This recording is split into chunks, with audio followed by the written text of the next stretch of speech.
Colin Russo here with ESPN West Palm. We're 9 games into the season on the quest for a three-peat. It's the Panther Prowl on ESPN West Palm, the new home of the Panthers. You could hear us on ESPN 106.3 for every game and on the ESPN South Florida app. You could also hear the man himself, the voice of Florida Panther hockey. Doug Plagens joins us now on the radio. You could hear him, the director of the Florida Panther Radio Network, with us. 11th year with the team. Doug, how you doing today? What's going on? Doing great. Thanks so much for having me on, Colin. Great to chat with you, and welcome into all of our listeners and viewers here on ESPN West Palm. Absolutely. Doug, tell me a little bit. 11 years doing Florida Panthers. It's got to be a lot different from where you started your career with the Panthers versus now you're doing a game for a team that's on the quest for a three-peat, trying to be the first team in over 40 years to actually do that. Talk to me a little bit about the growth from where Doug Plagens was doing the Panthers over 10 years ago versus today. Well, it's been a heck of a run, I'll tell you that much. And to see the way that everything has grown from, the way the team has evolved on the ice. And of course, we've got a couple of players who've been here the entire time I've been here. To see the progression and the evolution of Alexander Barkov and Aaron Ekblad throughout that time has been really special. To see them turn into the cornerstones of the franchise type of players that they are. But to see not only the team grow on the ice, but the buzz around the team off the ice. I mean, you feel it, and especially on these last few runs, I'm sure everybody out there in the community, everybody in the region feels it. More of the car flags, the gear being worn, people just talking hockey everywhere you go. It's been really special to see that evolution over time, and to go into the arena every night and have a building that's filled to the rafters of Panthers fans. Like I said, the support that the region, the community continues to give to this team and give to us. It's been, it means more than anybody could ever know. It's been really special to see the growth of it over time. And now we're in really, and I hope everybody understands this. We've spent a lot of time talking about it on our end, but this is the golden era of Panthers hockey right now. I know there have been some great seasons in the past. I know 1996 was special in those early days, and that was what really laid the groundwork for everything that was to come. But you look at these last handful of years and back-to-back cups, that puts you into a historic realm, a historic tier in and of itself. 3 straight finals appearances. This is the golden era of Panthers hockey. And with Bill Zito having so many of these players signed over, about 11, 12 guys now through at least 2030, and these are core type of players, this team's going to be right there in that contending mix for the better part of the next decade at least. This is a special time to be a Panthers fan. It's my long way of saying I hope everybody out there is taking this all in and enjoying it to the max. Well, there's such an important regionality that goes to having a great hockey team, and how much you mentioned that it can encapsulate the community, and you start seeing the gear out more and more. And people love when a team is really good. And that's exactly what you're seeing with the Florida Panthers. And you're not only seeing that, you're seeing the same guys continuously, whether it's being an addition. There's not a lot of subtraction, a lot of addition to this team. I guess what I can say, in the last 3 Stanley Cup runs, in the last 2 cups, with that comes a lot of expectation. You mentioned this is the golden era. Well, now we're all looking at the Florida Panthers, not only this year, but for the foreseeable future, as the apex predator in the National Hockey League. This is going to be the team that is hunted comparatively to everybody else. That's a different change of pace. I know it's been like that for probably the last 2 or 3 years, but being that type of covering, from your perspective, that type of team where you're expected to give the best every single game. Does that apply a little? You think that pressure has sort of gotten the best out of this Florida Panther team to this point?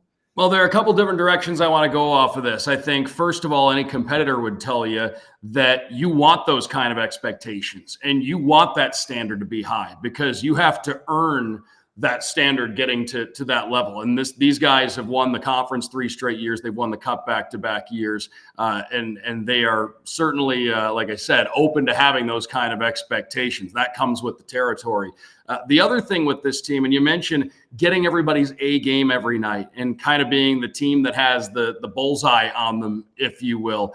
They were feeling that, I think, going back even before they won the first cup. I think after they won the Eastern Conference in 2023, Eventually, that run fell short when they fell short in the Cup final against Vegas, had all those injuries going into the Cup final, and Vegas was just rolling at that point in time. But I think going into the following year, the way the Panthers played that season, it was an aggressive style. Even, it was a little bit of a style that's evolved since then, but there was it was kind of a chaotic style at times going back to that season. You remember that team had to scratch and claw just to get into the playoffs, and then they went on that run and got to the Cup final.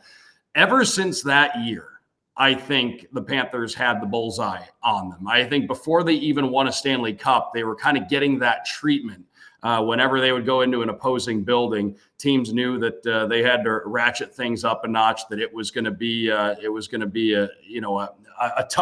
difficult game. Teams knew they were going to throw their best at the Panthers every single night. So this is something they've been used to. They're obviously still getting that treatment now because they are the back-to-back Stanley Cup champions. But like I said, I think any competitor would tell you they welcome that kind of pressure and they welcome those expectations because that means that you've had a measurable amount of success, which this group has certainly had. And somebody who always seemingly says the perfect thing when in regard to expectation and bringing your best every night is head coach Paul Maurice, who's now in his fourth year with the Florida Panthers. And ever since he's been there, everything has kind of turned up and hasn't necessarily come down yet. Tell me a little bit about being on the inside, like such as yourself, the impact he has made to not only this team, to the fan base, to the fans, and to people such as yourself who cover the team, and how much of a change he has helped evolve this team. Well, I think if you go all the way back, if you look at the different factors that have come into play here, you of course have the commitment from ownership, everything that's happened with the Viola family at the helm. That commitment to the commitment from ownership and the commitment to winning and everything like that, on and off the ice. That's where it all starts. And then of course, Bill Zito and what he's done from the time he got here, getting the roster to the way it is now, and everything he's done to supplement this roster over time. And obviously one of the big moves that Bill Zito made was hiring Paul Maurice. And you talk about just a perfect fit. He came in with a ton of experience. He implemented a playoff style of hockey from the time he walked in the door.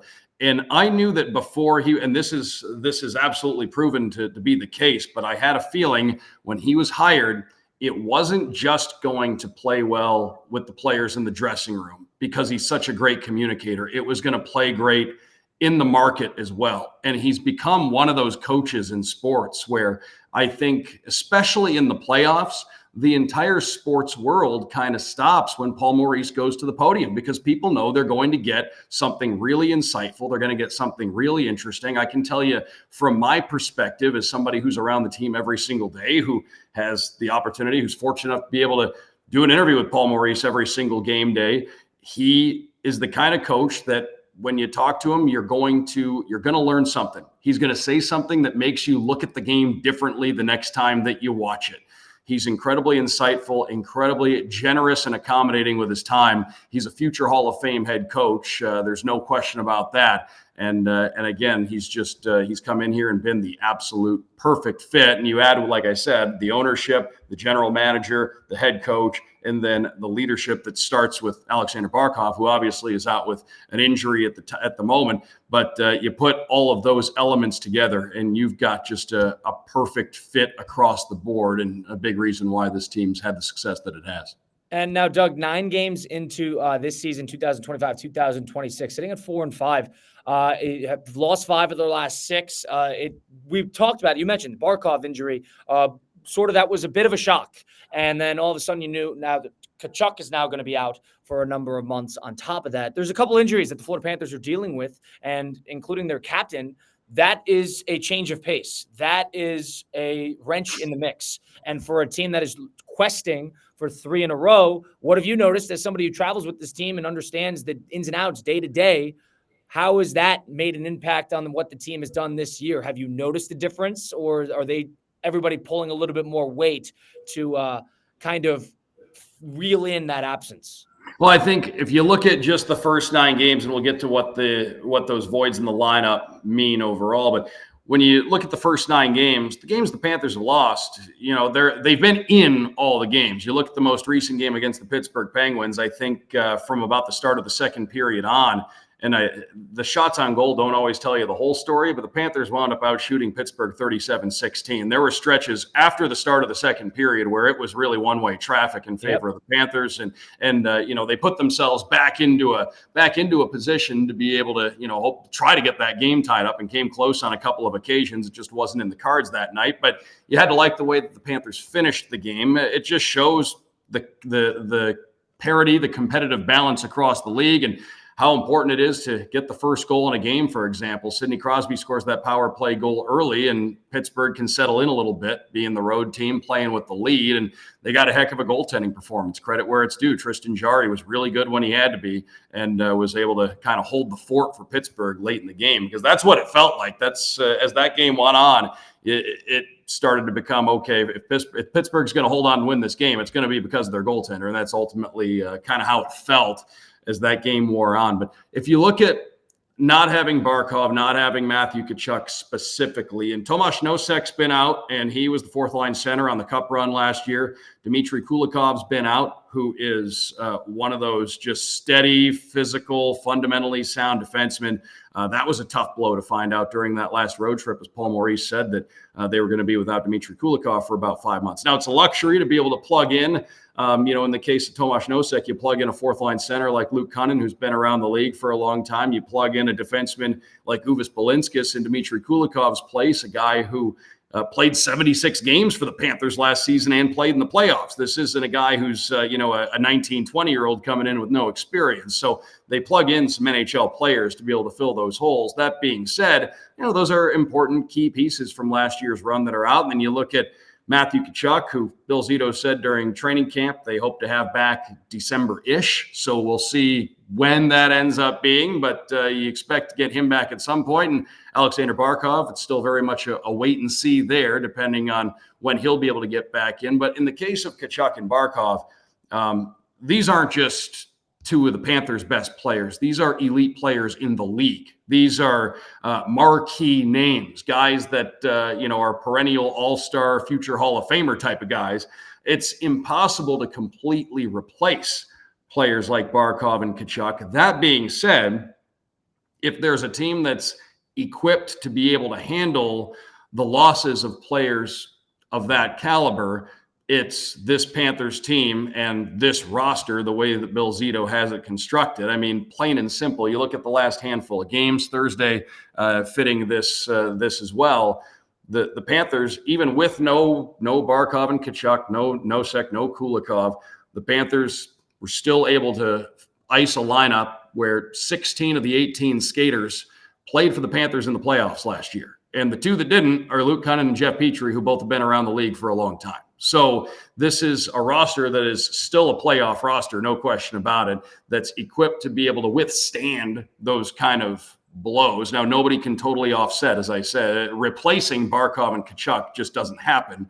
But if you look at this lineup, and this is where the credit goes to Bill Zito once again for the roster construction, up and down the lineup, even with those guys out, nobody's out of place. Everybody is still playing in a slot in that lineup that fits their game. There's nobody miscast, if you will. And the Panthers don't find themselves on the wrong end of matchups because they still are, that deep and able to handle that kind of thing. So again, it's a team that it's going to look a little bit different. There's no question about it. If, as far as, typical numbers go, you're looking at, 160, 180 points out of the Panthers lineup right now with no Tkachuk and no Barkov.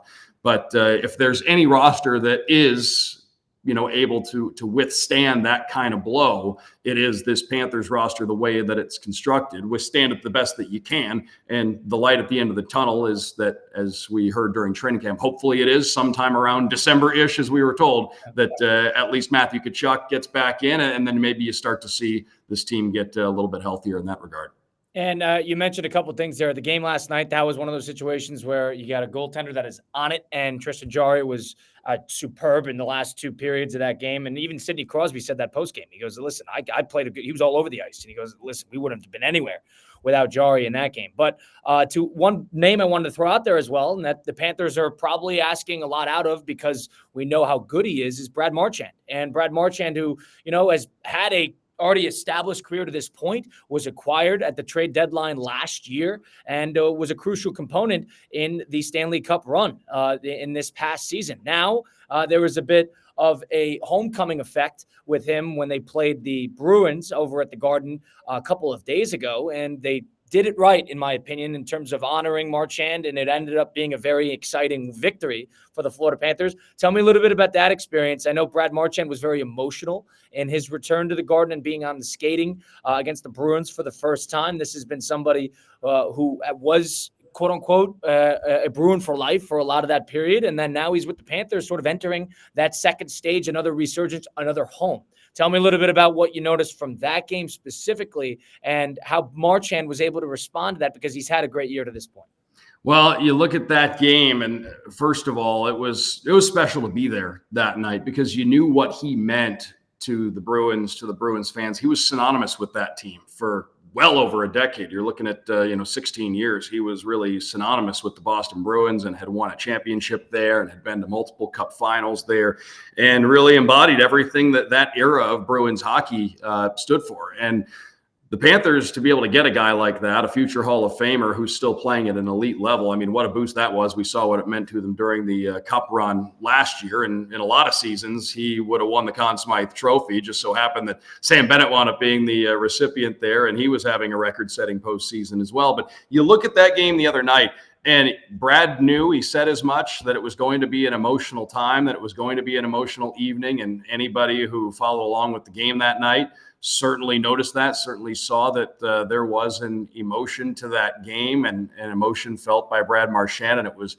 great that during that media timeout, and it went back before the media timeout when they did the actual tribute, but during warmups, he got a big pop from the crowd in Boston just when he hit the ice during warmups.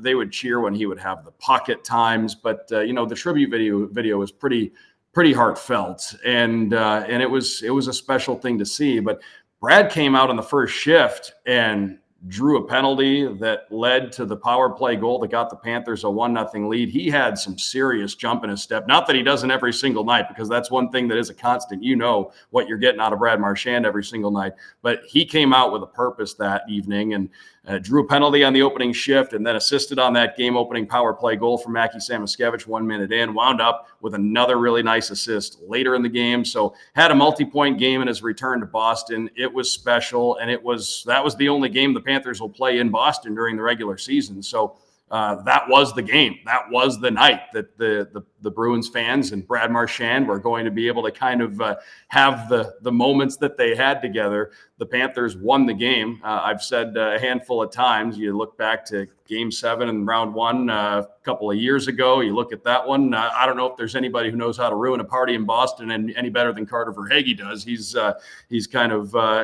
had some big goals in that building in his career and silenced that arena a handful of times in his career. But shifting it back to Brad Marchand, just a special night. And then to the game on Thursday night, and we're all human but you look at the way that he came out in that game, and he was outstanding from the get-go and had a couple of goals for the Panthers in that loss to Pittsburgh. But coming off the win the Panthers had Tuesday in the last minute, with everything that went along with that game, it would have been easy to have some kind of emotional letdown going into Thursday's game, because that was such an emotional high and such a range of emotions for the game on Tuesday in Boston. But it just shows you what kind of pro Brad Marchand is. There was no letdown whatsoever, and he was outstanding on Thursday night. And he's been one of the best Panthers from the get-go, averaging over a point a game. And we were talking about it on the broadcast last night, but you look at here we are in 2025, creeping up on 2026, and there's Brad Marchand and Sidney Crosby still going along over a point a game on the season. Just we're watching some special athletes, and we need to take note of these guys as we get the opportunities to see them play. Yeah, you hate to have them on the opposing team, but you love to have them on your side of the ice. Doug, I appreciate you giving us a little bit of a background on what that Boston game meant, what last night's loss kind of looked like from your perspective, and sort of the intricacies into this construction of this team, and how Zito has done it, and then how Paul Maurice has sort of elevated that on top of that. We look forward to continue this throughout the season as we look to give insights and backgrounds into this Panther 2025-2026 season. Doug, appreciate it as always. Looking forward to the next one, all right? Absolutely. Thanks so much for having me. That's the Panther Prowl on ESPN West Palm, ESPN 106.3 on socials at ESPN West Palm. Colin Russo, Doug Plagens, the radio play-by-play man himself of the Florida Panthers, sitting at 4-5, 9 games into the season. We'll be back next time right here on the ESPN 106.3.